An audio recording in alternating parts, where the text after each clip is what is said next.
No sleeping, no eating. Classic cult activity. Eavesdroppin.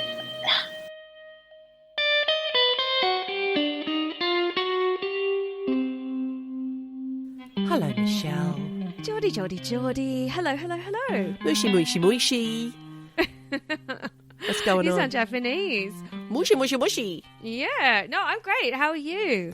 I'm okay. You can probably tell, dear listeners, and Michelle, I have a cold. And that's just going to happen. That stuff happens when you live in a cold climate, or it's around that certain time of the year, or you've started commuting again. I wore a mask yesterday whilst commuting. Oh my God, you're one of those people. No, to protect others. And I tell you what, I took that mask off for a moment to sneeze.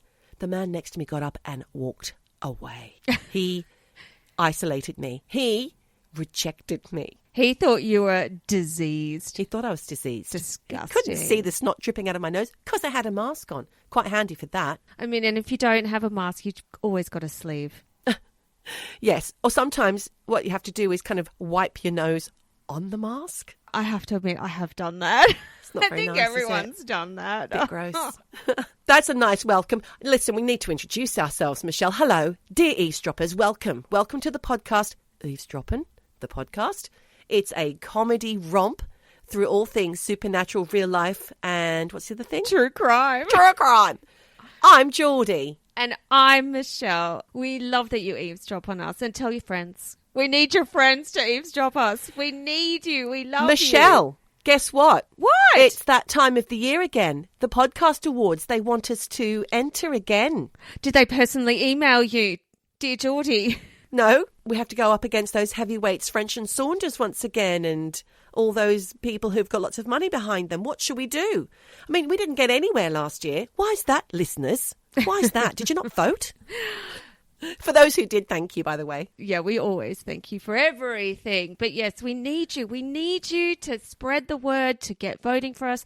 I'll look into that. We'll put some links on. Maybe we could ask our friends and the eavesdroppers if they could please let us know what were your favourite parts or episodes of the last year that we can put together in a little clip, because that's what we do. We put together a clip for them to listen to and to be judged. Our best bits. Speaking of being judged, by the way, I've just got to mention that 2 weeks ago we did the episode The Yowie and Zach Barnes. Well, we have an apology to make to a listener in the ACT called Saz. We'll call her Saz, in Australia's capital.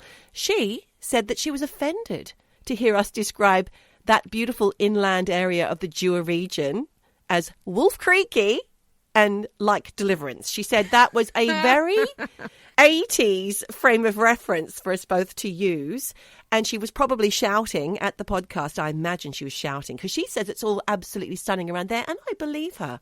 I'm sure it is. I absolutely believe her too. I mean, that part of Australia is so beautiful, so gorgeous. I'm just saying, I mean, look, it could have had a little Tasmania makeover. Maybe it's a little hipster place now with distilleries and vineyards and every other thing. They're making their own, like, artisanal cheeses and shit. I don't know. Or maybe it is just the rugged landscapes, the rocks and the escarpment and the bushland and the lovely creatures. It is lovely inland. But if you're not used to it, it can, and that Australia is just so vast, especially when you've lived a long time in a very small country. Both you and I live in small countries at the moment. But despite that, she did say she enjoyed the episode. Apologies. Yeah, apologies, says. Apologies from me, apologies to you. Why do I always sound so Australian? I will say, however, Deliverance and Wolf Creek, I think at the beginning of both of those movies, they are in awe of the beauty of their surroundings. The beauty. Yes. And they're all like, oh my God, this is God's paradise. And then it all goes and wrong. Picnic at Hanging Rock as well. It's all like that. It all starts off beautiful Lulls and you wonderful. into a so false sense of security. Absolutely. So there is a reason why we think these things. She also said it's not all about the beach, you know. No. In Australia. I will That's agree. Right, yes. Well, I like the woods here in the UK, in the Ingerlands. They are lovely. I love it. Yes. There's some beautiful places. And you know what? I always neglect the north. We ought to go to the north. I was thinking you and I should go for a little trek around the northern, I don't know, the Lake District or something. Or Yorkshire. Well, I know Yorkshire quite well. I'll happily give you a little tour around there. You don't have to give me the tour. I'm sure that we can do it together. So listen, also this week, you may already know this because you opened the email before I did, but somebody wrote in. They did. I know. I saw it. We love it when you write in. We Look do how love excited we are. We do love it. It was Linda. Yeah, it's lovely. So we know Linda. who wrote in. We do. Love you, long time Linda. She wrote in because she really enjoyed the episode from last week, which was about the living goddess I spoke about, reincarnation, and you told a very fascinating tale about hypnotherapists talking to people, many, many people, over a period of, I think it was about 50 years or 30 years. Collectively, they had 50 years experience doing this research and had put together all of these similarities from their clients that they'd spoken to who had experienced either, a near-death experience, or they were just coming up with all of this stuff about reincarnation from when they had their clients under hypnosis. Look, and whether or not it's true, we will never know until we die. Exactly. I thought it was absolutely fascinating. Well, so did Linda, and she has a friend who is actually training as a psychologist and a hypnotist at the moment. And so she asked her friend, could you hypnotize me, please, and plant in my brain that I hate chocolate and sweets? But her friend said, that's not how it works. You can't plant ideas in people's heads, like walk like a chicken, that kind of thing. Apparently you can't anyway. She said that you're conscious during hypnotherapy and that ideas can't be planted, but they do reveal whatever is going on, like struggles or your purpose and how it's serving you or not serving you.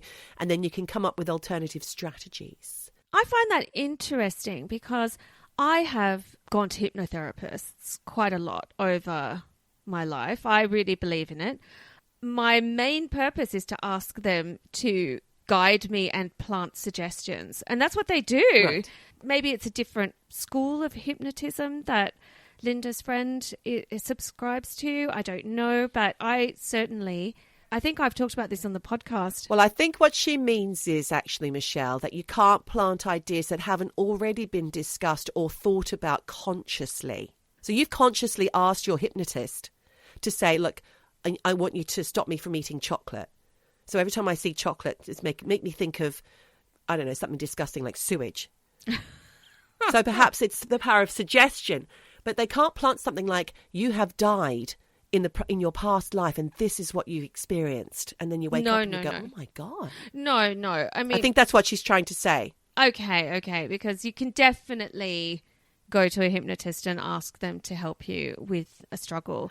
And did they help? Yes. I think I've talked about this on the podcast before. This one particular time when I was very upset about a death, a grief in my life that I'd experienced. And I couldn't stop crying. Everything was making me cry. And I was just very hypersensitive. And it just went on for too long. And I thought, this is fucking ridiculous. I need to stop this. So I went to a hypnotist and I said, listen, I've got to harden up. I've got to stop crying. I've got to be able to put a circuit breaker in here and move on. So anyway, did all the hypno, whatever. The next time I got upset, I went to cry and I was like, oh my God. And I couldn't cry. I couldn't. And it actually made me start laughing because I was like, it bloody worked. So, wow. And it really got me over a hump. So I do know that it works. Yeah, you did tell me that. I remember now. You did tell me that. Well. Shut the fuck up. We all remember now. But that's really interesting. Anything else? No, but I do have a story for you. What are you going to tell me today, Michelle? What are we on about this week? Well, I'm gonna say the C word. Cults. Oh. Oh my God. Your mind. I did it wrong. Sorry. Filthy. So yes, cults. And Cults. look, there was actually a documentary that premiered a few weeks ago at the Sundance Film Festival. That's how I heard about it. And it did cause a bit of a stir. And it's called Aum, the cult at the end of the world. Is that the Japanese one? Yes. Oh! You know this one. Have you heard about it? Did we not talk about it already? We mustn't have. Don't worry. It's called Aum. I'd never heard of this Japanese cult. So, I did a little digging and for me, it's insane because it went from this little meditation group into this whole other Doesn't it crazy always? thing. Yeah, I know. Always starts with yoga. Or a prayer group. Oh, God. Or a book club. I wonder if there's ever one that started from a book club. Oh, That would be interesting, wouldn't it? Do you know what? Because I did look at this other cult that I was thinking of talking about where it all started off with a massage. And then it just turned into this weird cult that ended up, this girl got murdered in Thailand on this island Jesus. called Murder Island, Koh Tao. Oh, I've my God. been Well, don't there. tell us this now. Do another episode about this. Yeah, all right. Put a pin in that. Pin that. Well, basically, I'm going to take you guys back to 1984. 84? Good year. Rah-rah skirts. 84, it's the year for all this stuff. So there's a Japanese guy. He's called Shoko Asahara. And like I said, he started this little yoga and meditation group in Tokyo. Actually, before long, he had quite a few young Japanese men and women coming along. Thing is, it turns out Shoko Asahara was not his real name. No. No, he was born Chizuo Matsumoto, and he was basically blind. Oh. Yeah, but he wasn't fully blind. I mean, he was considered blind by the government, but he had some kind of very blurry, vague vision. He went to school for the blind, where he would basically beat up and bully the fully blind kids, take That's their nice. money. Oh, he bullied the bullies. No, he bullied the blind kids. Oh, what a prick. He bullied the fully blind children because Oh, he was what only partially blind. See you next Tuesday. Honestly. Yeah, and I bring this up because I think that shows a bit of what his character is. Do you know what that reminds me of? Did you ever see that movie with Julianne Moore and I think it was Mark Ruffalo or someone like that, maybe not him, called Blind?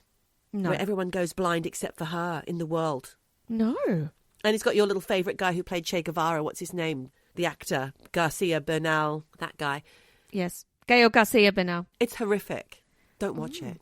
No, I won't. Okay, thanks for the hot tip of what not to watch.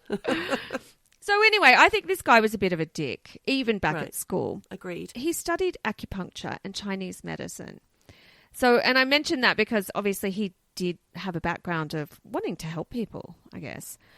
Yeah. Although in 1981, he was convicted of practicing pharmacy without a license and selling unregulated drugs that he'd basically put together, like tangerine peels in alcohol. And selling it to people is like, oh, this will cure all your ails. I don't know. He's dodgy. He's a dodgy guy. It turns out he was always interested in religious movements. And in 1984, he formed Aum Shinrikyo. That's when he changed his name to Shoko Asahara, and he renamed his little yoga group Aum Shinrikyo. That was in 1987 he made that change. But at the time, in 84, it was Aum Shinrikyo. And this is when you got to think to yourself, this guy was a man with a plan. Yeah. Well, he applied for government registration in 87 of Aum Shinrikyo. And apparently, against the advice of cult experts and government officials in Japan, the Tokyo Metropolitan Government granted him legal status as a religion in 1989. Wait. Red flag. There's cult experts in Japan Apparently. on the board of on the board of government- cults. They probably go and consult with people, you know, Right. to consultants. yes, Cult consultant. No, I can't even say that. cult Consultants. Oh dear. But I mean, and I guess they probably do that with anyone who's trying to start a religion. They probably consult with Let's the just church check and, against all the cults. Yes. and the cults. Yes. So, Interesting. you know, dude knew what he was doing. He knew he wanted to be Okay. a religion. In this documentary, which, full disclosure, I haven't seen because it only came out a few weeks ago. So I'm just reading testimony of what other people have said. Where can we see this doc? At Sundance. And I'm sure it'll be released soon. It's brand new. Yeah, Right. 2 weeks ago this all kicked Wow. off. In the documentary, one guy they interviewed said Aum Shinrikyo wasn't just a yoga school where you practice breathing and child pose. There was a religious element to it all, especially as Aum Shinrikyo translates to supreme truth in Japanese. Ooh. Yeah, it sounds a bit, I don't know, doctrine-y. Culty. Yeah, culty. Yeah. So between 84 and 87, there were more than 3,000 people following Shoko, but it wasn't enough. He knew he needed more people on board, so he started doing things to recruit more people who, like I always say when it comes to cults, were maybe a bit vulnerable or a bit lost. Yeah. And look, also apparently at that time, Japan was financially booming.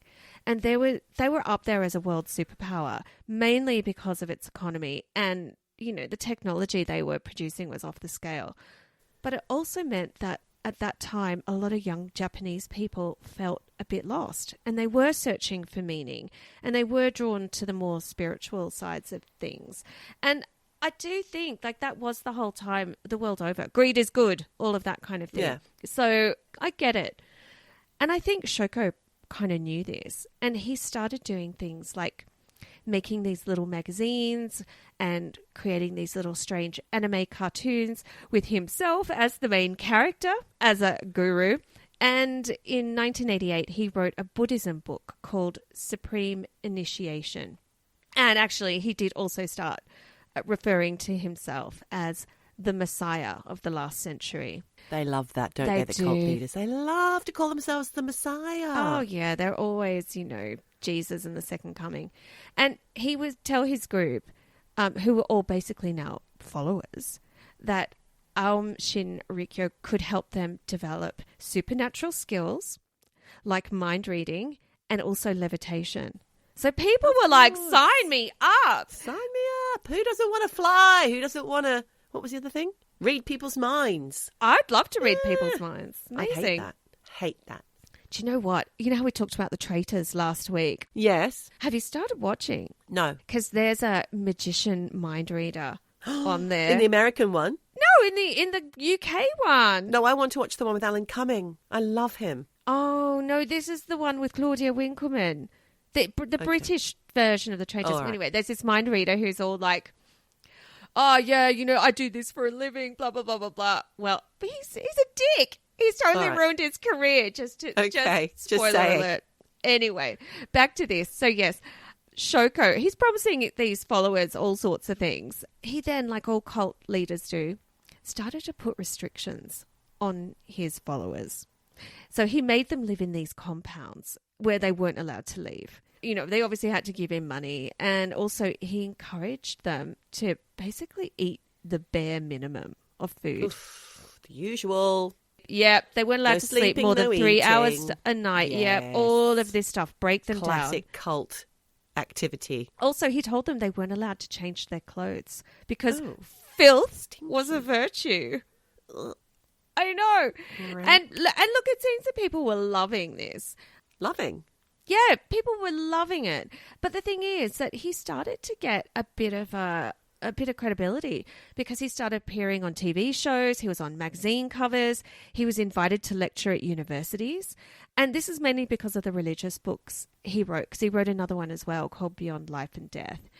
And people just wanted to know more about his doctrine, which apparently is based on the Vajrayana scriptures, which is basically a Tantra esoteric Buddhism. And then he also took bits from the Bible and, you know, blah, blah, blah. And just so you know, in 1992, Shoko did come out and declare himself to be Christ and Japan's fully enlightened master. So, you know, this Shoko. guy, he does have a complex, Yeah. God complex.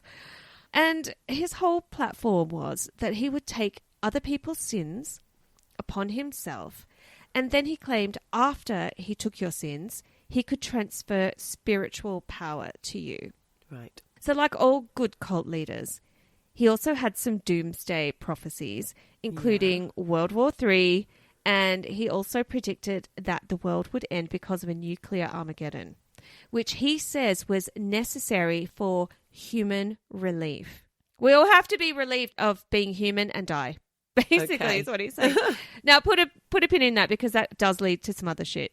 Yeah. Shoko was doing shit like selling bottles of his own blood Blah. for more than $8,000, which was big on. money back in the 80s. I know.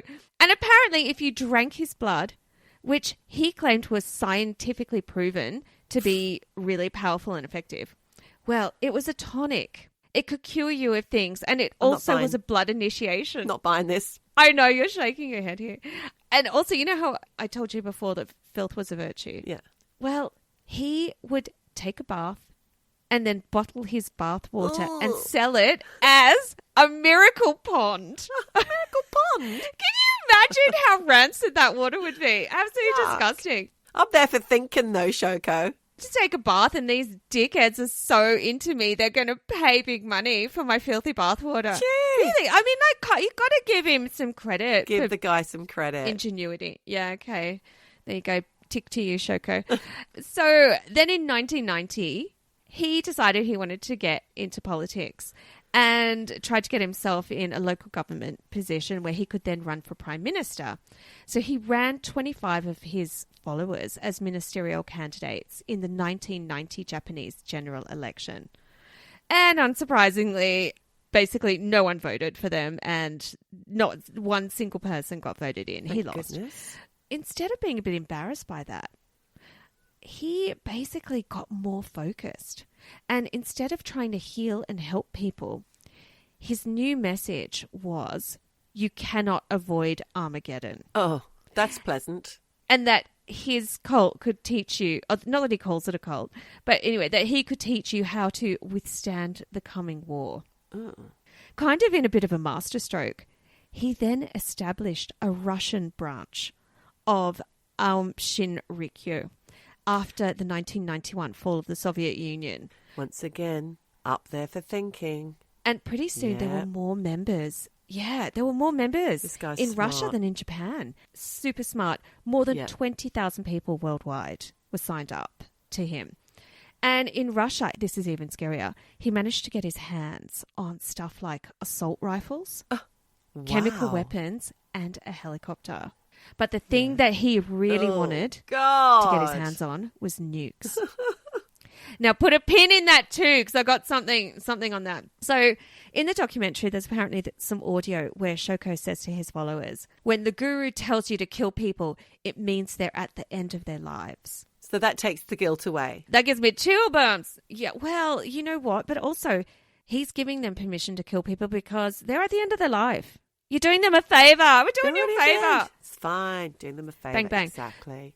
Honestly, when you've got a guy that A, refers to himself as a guru, and B, tells you that you need to kill people, you kind of know where this is going to go, right? Sure. So on March 20 in 1995, some members of Shoko's cult released sarin, which is the deadly Nazi nerve gas, on Yes. 3 lines of the Tokyo metro during rush I hour. remember this very well, yes. Oh, killing 13 people and injuring more than 5,000 other people with awful injuries and really terrible side effects that they're probably still experiencing them now. Yeah. Really shocking. And I don't even think they called it a terrorist attack back then. What was the year again? 95. 95, yes.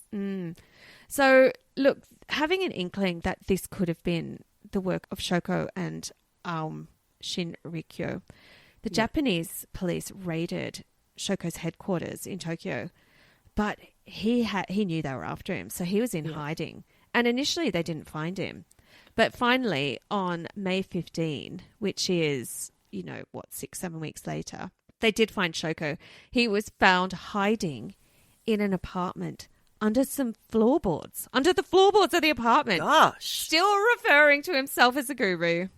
Why are you hiding then? Over the next 20 years, Shoko Asahara faced 27 counts of murder in 13 separate indictments. And this was because the prosecution also argued that not only did Shoko give orders to attack the Tokyo subway, which, killed and injured people, They said it was also a plot to overthrow the government and to install himself in the position of Emperor of Japan. On one hand, that does sound quite far-fetched, but he did try and get himself elected as Prime Minister. Well, try to run for it. So I think they just thought, this guy's fucking dangerous. And also, he was accused of being the mastermind behind an earlier sarin attack that killed 8 people. Which one was that? At the time, it was uncredited, but it was also in Tokyo. So What, in the tubes? In the underground? I don't think it was on the underground. I'll have to... Don't ask me these questions when I don't have all the info. Sorry, I don't. Because I looked into more this other thing that he was accused of. Yeah. Which is called the Sakamoto family murder. Oh. Yeah. So, not only did he do nerve gas, he apparently murdered people. He done murders as well. Done murdering people. Basically what the Sakamoto family murder is. There was a guy called Satsumi Sakamoto. He was a lawyer that was working on a class action lawsuit against Shoko and the cult. And the thing is, while he was putting together this class action, he and his wife and his child were all murdered. Oh, shit. Fucking brutal. Anyway, they threw that at him as well, at Shoko. So over 20 years of trials, some of his disciples testified against him, and eventually he was found guilty of 13 of the 17 charges that were levelled at him, including the murders of the Sakamoto family. And on February 27 in 2004, he was sentenced to death. But, of course, his defence appealed, saying that he was mentally unfit and, he had, mental illness. However, psychiatric examinations proved that he was of sound mind. So that shit went out the window. Okay. Yep. Also, his lawyers fucked up and forgot to submit the statement that outlined the reason for the appeal. So the Tokyo High Court and the Supreme Court of Japan were like, no, no appeal. Good. In June 2012, his execution was postponed because there were more arrests of cult members. And I guess they wanted him alive to see if they could nail those people and maybe get more information. Sure. But anyway, on July 6 in 2018, 23 years after that sarin gas attack, and along with 6 other cult members, Shoko Asahara was executed by hanging. Oh, God. In 2018. Oh, my God. I didn't even know they still did that. I didn't know either. I wasn't aware. I mean, that's fucking shocking. You don't go into the chair. They fucking hang you. Or even just the injection. I don't think they do chairs anymore either. No. Oh, I'm so behind the times on the ways you kill people. So that was the end of Shoko in 2018. But remember how I said he was crazy keen to get his hands on some nukes? Yes. I found this bizarre story. And, I mean, we're Australian. This has connections to Australia. Oh, wow.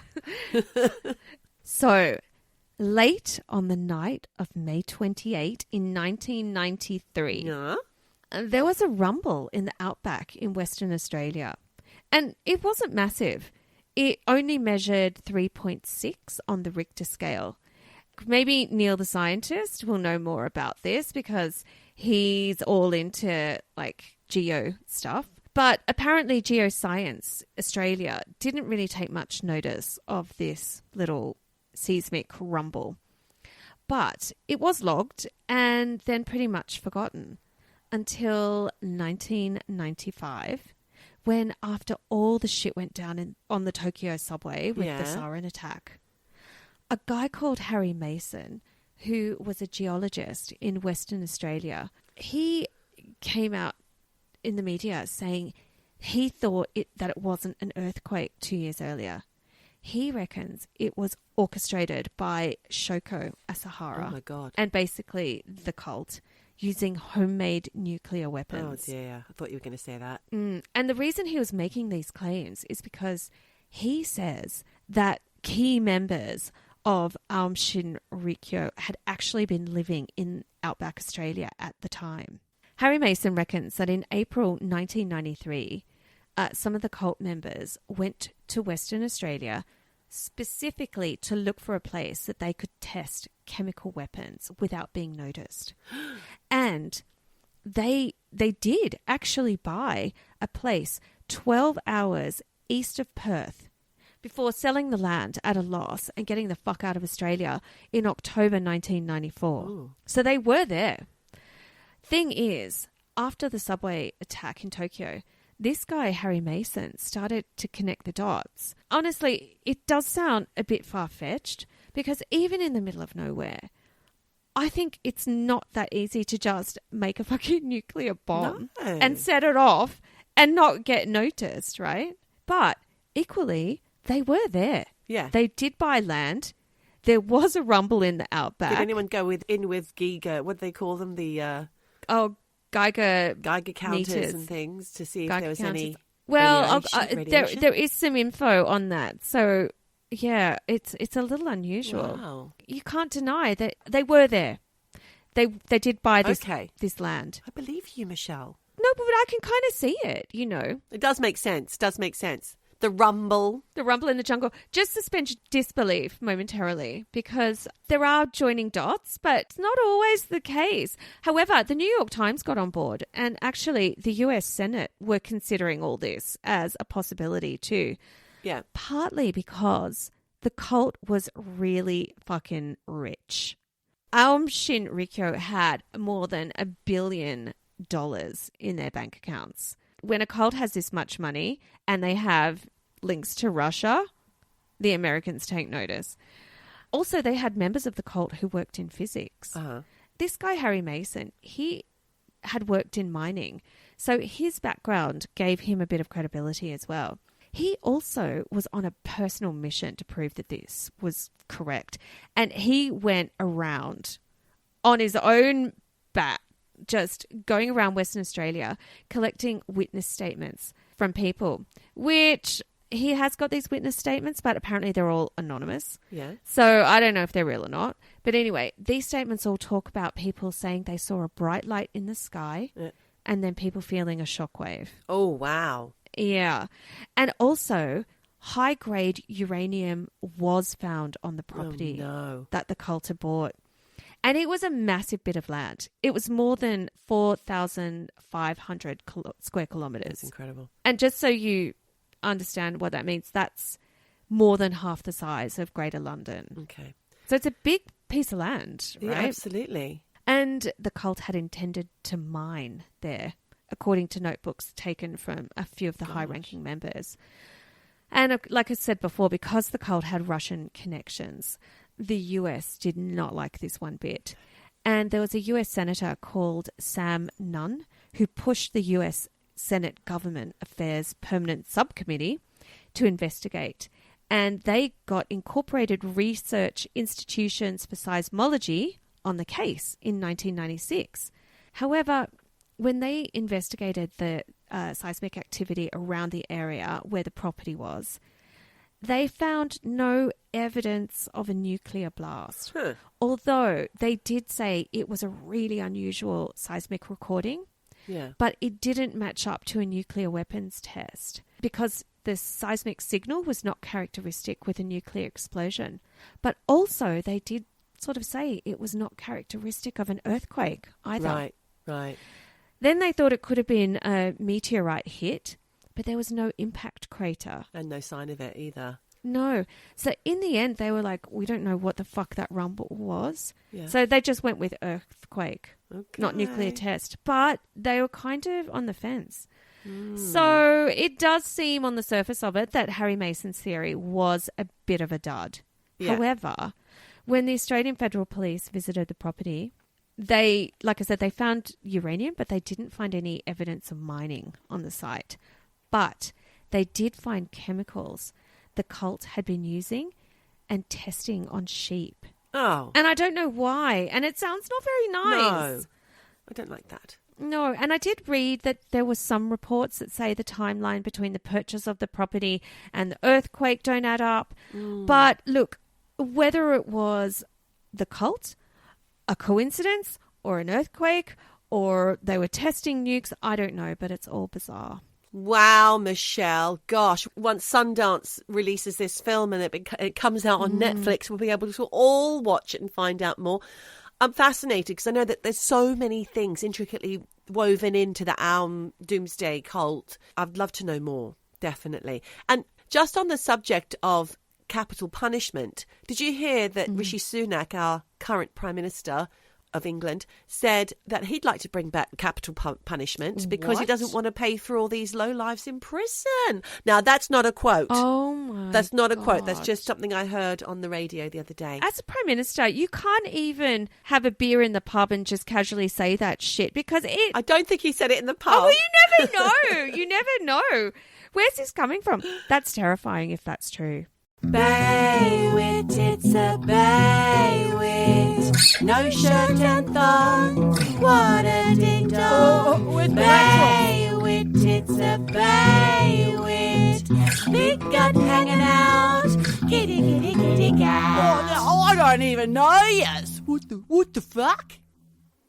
Following on from that cult, here I have another culty story to tell you. And this is a listener sent in this one. This is a listener's choice. Okay, what have we got? Well, Yannicka took time out of her tubble with her pussycat.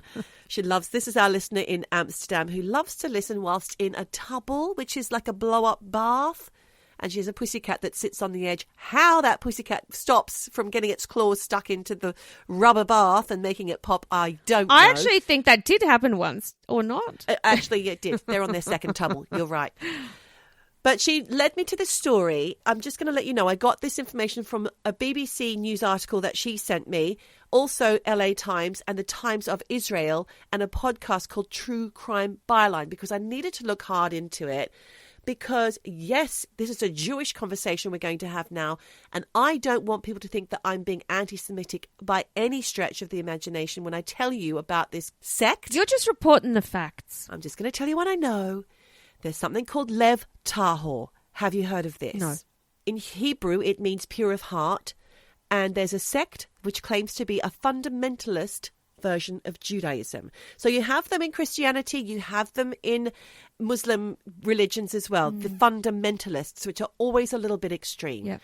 Now, if you go to North London, you're going to see those guys on Saturday with their massive, great big hats and the curls down the side.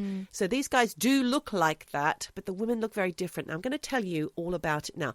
So according to an Israeli court and former members of this sect, they say it's a cult. This report that Yannicka sent me was the story of a 22-year-old man who is an ex-member. His name is Yisrael. And he told the BBC that when he was 16 years old, leaders of the group arranged for him and another 16-year-old girl, who he didn't know, to get married in the Lev Tahor compound in Guatemala. Oh, God. They were called into the rabbi's office one by one and told, next week you're getting married, and if you refuse, you'll be punished. Punished. So this rabbi was an ex-teacher at how do you say it? Hasidic school. An Hasidic school in his native Israel before starting the sect in 1988. The man's name was Shlomo Helbrand. Shlomo. It's her name. And he established himself as, very much like what you were talking about before, as a messianic, holy man who could do as he wished while imposing strict rules on his followers in the name of purity. Jesus. He told people he had come from heaven to mend people and had supernatural powers, and they believed him. Honestly, it's Shoko, but Jewish. Shoko, but it's Shlomo. Yeah. So there's a group of around 300 members in this sect. And they've had to move around quite a bit to evade authorities, Michelle. That's why they end up in Guatemala. Various reasons, exactly. They've gone from Israel to New York, then to Quebec in Canada, then to Guatemala, and then I think they ended up in Mexico. They've also got reach in Romania, lots of other countries, which I couldn't be bothered to write down. In 2013, while they were in Quebec, there were allegations of child abuse and neglect, which sent them running from authorities because the authorities in Quebec at the time discovered some appalling cases of neglect amongst the commune's children. There was fungus, there was all sorts of bruising. It was wrong in lots of ways. So they tried to rehome almost 150 children from the sect, but trying to find enough Yiddish-speaking, because they only spoke Yiddish-speaking Orthodox kosher families needed for the children just couldn't be done. And the community suddenly up and left, disappeared without trace, practically overnight. And left all these kids? No, the kids came with. Oh. They hadn't rehomed them. So they just took off. Bad. This is where a lot of people started getting interested in this sect, because where did this community disappear to? Yeah. Well, they went to Guatemala, and they moved from city to village to city and back again. And each time they were burning bridges and standing out, upsetting the locals, but not all of them, mind you, Michelle, because some of them joined up. Oh, okay. Back to ex-member Yisrael, he told the BBC about his sister, who was 13 when they forced her to marry a 19-year-old. Oh. And she cried so much that she got punished. They banned her from speaking for a year. That was her punishment.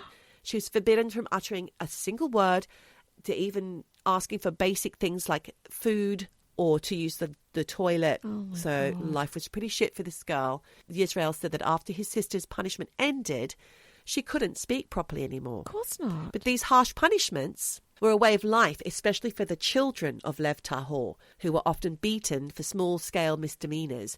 And then the children would be forced to thank their abusers for hitting them and kiss their hand. What happened to Pure of Heart being their byline, their tagline? Well, there's a lot of differences of interpretation, I suppose, within. Yeah. But Yisrael said, now, trigger warning here, Yisrael said that both boys and girls told him they were sexually abused and raped by their elders. Oh. And there's a US support group called Lev Tahor Survivors, LTS, who told the BBC that there are child rape victims among its members, while a source involved in an official investigation says that authorities in Central America have sworn statements from ex-members that rapes were committed. Oh my I'm sorry to tell you that. That's awful. So going back to what you said before about your cult, the cult ways of keeping people Yep. in, well, what they would do to control the members, they would remove the children from their parents and place them with new families. So these children were then raised with different families. People couldn't get together to plan to leave Yeah. if that's what they wanted to do. Yeah. The biological parents were forbidden from having any contact with them. But a spokesman for the group firmly states that their lifestyle is not new or unusual. It's just that compared to the other more extreme Orthodox groups, for example, which are accepted and acknowledged, in the Lev Tahor community, prayers are twice as long as is the norm, because members pronounce each word really loudly, really slowly, with great emphasis, and they have a much stricter, so I'm saying that these Orthodox groups have strict kosher diets, but theirs is, at Lev Tahor, it's stricter, and it's based on the familiar laws of kashrut, which is what they base the kosher laws on. However, their interpretation of the laws are much stricter, limiting certain foods that the other Orthodox groups would normally allow. So meat, fish, eggs, all banned. And they're told that that's because they might be affected by genetic engineering, which would make the food unkosher, which is prohibited. But the rabbi, on the other hand, he could eat what he liked because it's for his health. Of course. That's Shlomo. But what are they eating? Everything handmade. Bread and certain vegetables and fruit, and that's it. But they had to make the bread themselves. Okay. The religious beliefs of the Lev Tahor include a rejection of Zionism, which is the movement that rejects the homeland for the Jewish people as, Israel, the Holy Lands. They say that Jews shouldn't inhabit Israel until the arrival of the Messiah. Obviously, he hasn't arrived yet because they don't acknowledge Jesus. And that's why Shlomo Helbrand moved the group to New York. He couldn't be in Israel anymore. And maybe that's why, maybe they are being persecuted. We have to take that into account. Yes. Because they don't agree with the Zion movements. Yes, okay. But anyway, while he was in New York, just take that on board.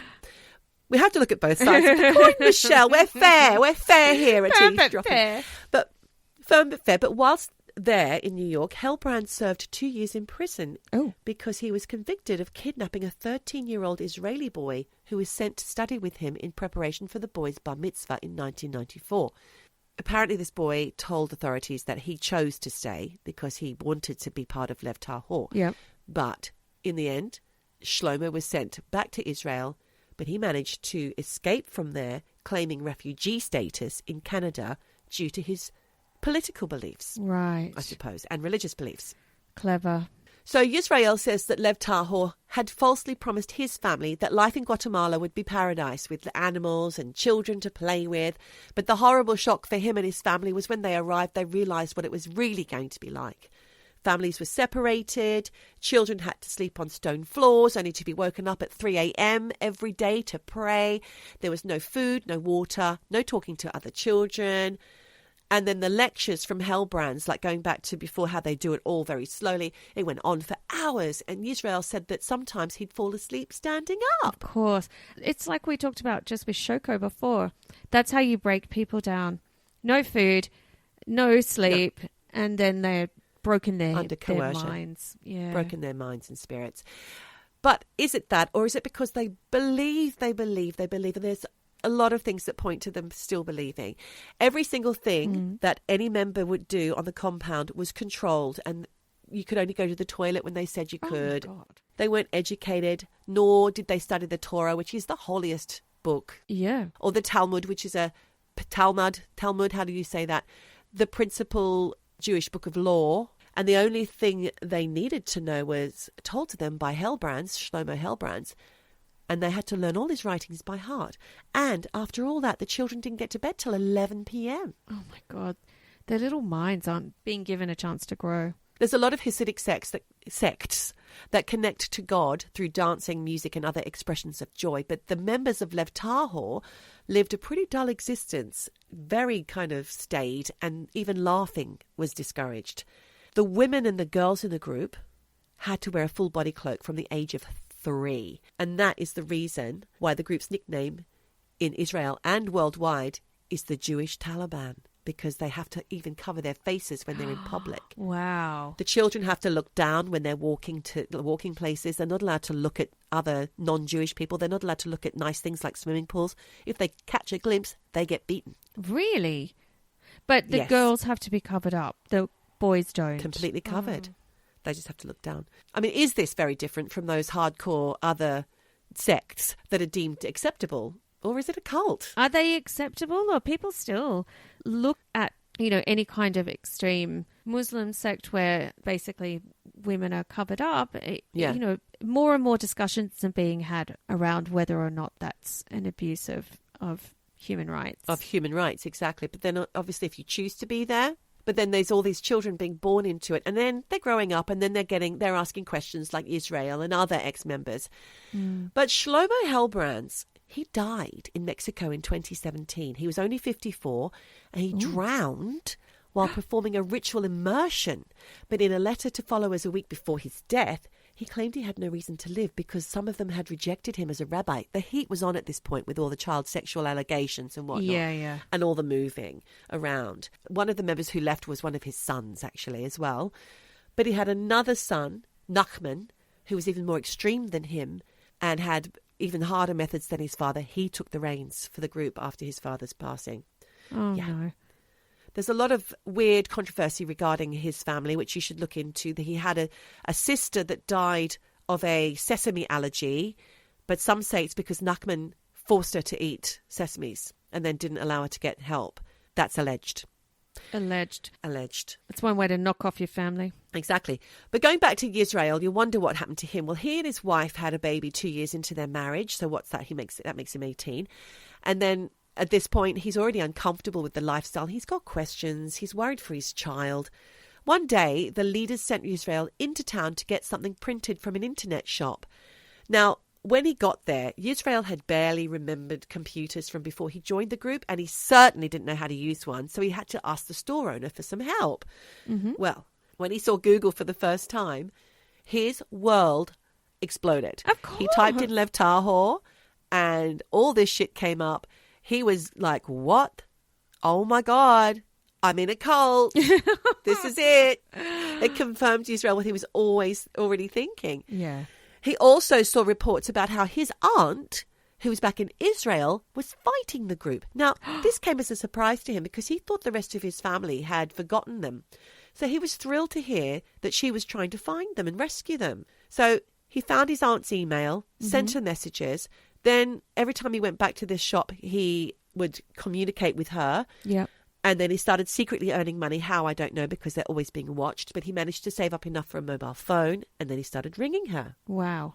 So eventually they made a plan. She said she was coming to get him. So they made a plan, and then he made a break for it. Slipping out of the gate one night, he ran for 15 minutes through the jungle, fearing that these people were following him, grabbed a bus on the highway, took him 2 hours into Guatemala City, found his aunt, even though he didn't recognize her, and they went back to Israel. Now, he desperately wanted to go and find his son, so she promised him, we'll go back. They did go back a few times, and it didn't work out for them. Plus, he's struggling to live outside of the cult. It was really difficult for him to adjust.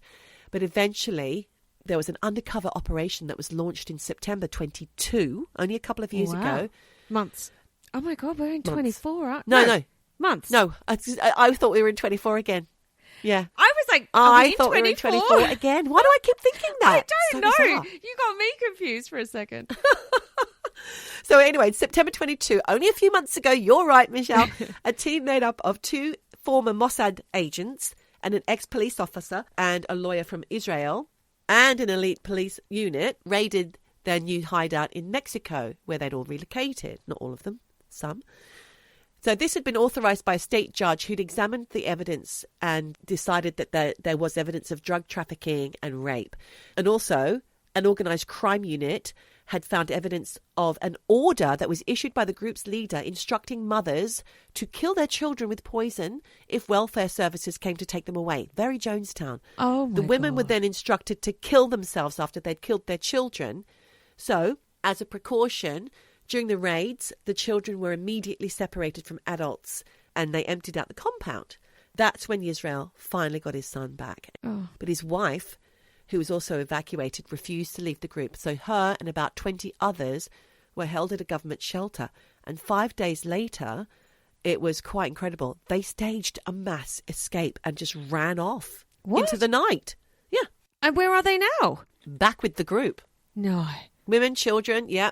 2 leaders at the time were also arrested on orders of the state judge on suspicion of human trafficking and serious sexual offences. Well, they were freed by the local judge due to lack of evidence. And This prompted their spokesperson to say, if they were actually victims of Lev Tahor, why would they escape their so-called rescuers? Because they're brainwashed and they don't know anything else. I mean, you just have to go back to, what's his name, who went on the internet? Yisrael. He had an inkling, but he needed to read it and see for it all to Yeah. sink in. You know, and like I said, they've been broken down. They're sleep deprived, they're food deprived. You know, they've been told they need to kill themselves if welfare come, kill their children. And they believe it. Like, they're victims and they don't know it. Well, you say that, but then they're not unlike the other ultra-Orthodox sects. And even like the rejection of Zionism was not unique for them. Mm-hmm. But Yisrael, his account cannot be verified as well. You know, we've only got ex-members who are telling this. Is it because they just didn't want to live that way anymore and they wanted to get out? Who knows? But there is a group of Hasidic Jews in Brooklyn who considered the sect a perversion of their faith. Mm-hmm. And so they've been working anonymously to help Lev Tahor followers recognize that the sect violates Jewish principles. The Lev Tahor don't care that it violates Jewish principles. No. They've got their own doctrine. Yeah. Also last year, a US federal court sentenced the leader, Nachman, who's 40, to 12 years imprisonment, along with another one of the leaders, for 6 convictions, including child sexual exploitation and kidnapping. They're both US citizens, so they have to serve their time. Mm-hmm. And it transpired that he had kidnapped his sister's children from New York. She'd escaped, I think, twice, and he'd brought them back twice. And they were bringing these children back to marry older men. Even though the sister and even the kidnapped children didn't enjoy the experience, they have pled for leniency. And of course, they will be appealing the conviction. Right. So it's a bit of a mess. Yeah, what's the upshot here? That's the upshot. That is the upshot, Michelle. That's all I can tell you. So they're still in existence as far as I can make out. Nachman and a couple of the other leaders have been in prison now for a while, unless they've been released. I couldn't find any up-to-date information about that. There are, or there were, only 300 members, and they're having to move around an awful lot. You know, if they're there, it's because they want to be, I think. The children, on the other hand, have to grow up within that and then decide, unfortunately, whether there or not there are rapes. We don't know. There is papers saying, testimonies from ex-members saying that there have been. They've all denied the marrying, especially Shlomo, when he was alive, would deny that they were marrying young girls off to older men. He actually said it goes against the law. I can't do that. If I could, I would. Right. He's actually been heard saying that. Okay. If I could, I would, and I did. Allegedly. Allegedly. But is it a case of just being misunderstood, you know, just choosing a different way of life? Like, say, for example, the Amish choose to live differently. Should we judge them?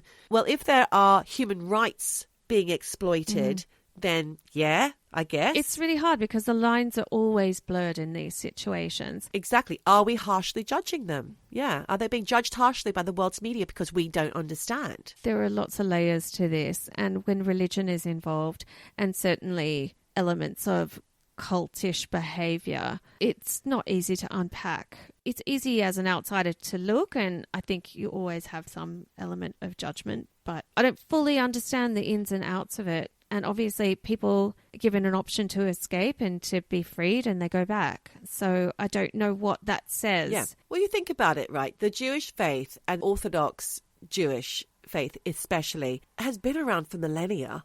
Clearly, it's an established religion. It's recognised.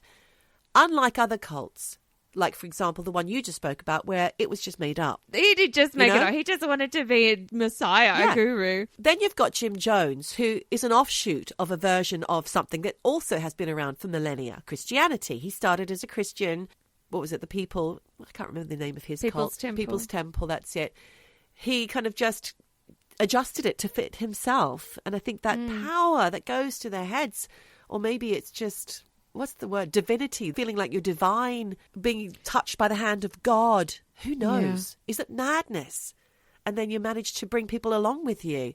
I'm also thinking of David Koresh here in this moment. Yeah, I mean, look, they're all charismatic leaders, and they all obviously have the gift of the gab, and they're offering people something that people want and need, and they think will fulfill them. But I don't need that cult. I don't need Lev Tahor.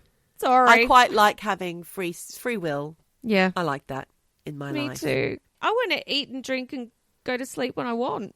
Yeah. I do what I want. Yes. Although we have done our time, at school. We had to toe the line. That's not a cult. No. Well, look, thank you so much. That was an amazing story. I really loved it. Lots of questions. Lots of questions about cults. And lots of answers. That's us for another week, I guess, Michelle. So all that we can do is let everybody know that wherever you are, whatever you do, just keep eavesdropping. Eavesdropping. Eavesdropping. Dropping. Eavesdropping. Dropping. Eavesdropping. Eavesdropping. Dropping. Dropping.